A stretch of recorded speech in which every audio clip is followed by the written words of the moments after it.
লোকসানে শাড়ি থেকে মুখ ফিরিয়ে শাল চাদর বুনছেন টাঙ্গাইলের তাঁতিরা। ঘুরে দাঁড়ানোর চেষ্টায় সরকারি সহযোগিতা চান তারা। টাঙ্গাইল প্রতিনিধি আতার রহমান আজাদের তথ্য ও ছবি নিয়ে থাকছে ডেস্ক রিপোর্ট। টাঙ্গাইলের বাসাইল উপজেলার বাথুলি সাদিতে তৈরি হচ্ছে কাশ্মীরি আদলের নানা ডিজাইন ও নকশার বাহারি শাল চাদর। একসময় তারা টাঙ্গাইল শাড়ি বুনতেন।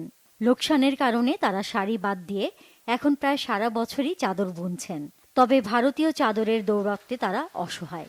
একসময় এলাকায় প্রায় 800 তাঁত থাকলেও এখন আছে 200টি।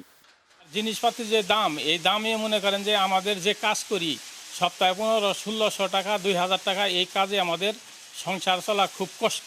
তাহলে জিনিসপাতির দাম তো অনেক বেশি। আগে 100 টাকা হলে এমনি কাঁচামাল কিনে গেছে, এখন কাঁচামাল কিনবে গেলে নাকি 500 টাকা। সংসার চালাতে হয়, অনেক কষ্ট হয়, মানে মজুরি কম, একদিকে চাদর চলে না।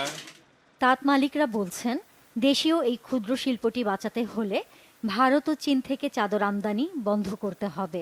পাশাপাশি সুতার দাম কমানো সহ সরকারি সুবিধা বাড়ানোর তাগিদ দেন তারা। ইন্ডিয়ার কাশ্মীরি চাদরের থেকে আমাদের চাদরের কোনো অংশে মান কম না, এবং আমাদের চাদরগুলা যদি বাহিরের দেশে রপ্তানি করতে সরকার সাহায্য করে তাহলে আমরা একটু লাভবান হব। এই চাদরগুলো আমরা ভালো রেটে বিক্রি করতে পারবো এবং আমাদের বাংলাদেশে চাহিদা মিটিয়েও আমরা বিদেশের দিকে আমরা রপ্তানি করতে পারবো। সরকারের কাছে বিনীতভাবে অনুরোধ করব, সরকার যেন ইন্ডিয়া থেকে এবং চায়না থেকে মাল রপ্তানি না করে। এই বছর ইন্ডিয়া থেকে মাল না আসার কারণে আমরা এবার কিছু বাজার পেয়েছি। টাঙ্গাইলের চাদরের চাহিদা দেশের বিভিন্ন অঞ্চলেই। কিছু চাদর যাচ্ছে মধ্যপ্রাচ্য সহ বিভিন্ন দেশেও। সরকারি পৃষ্ঠপোষকতা পেলে এটি ব্যাপকভাবে রপ্তানিযোগ্য পণ্য হতে পারে বলে আশা সংশ্লিষ্টদের।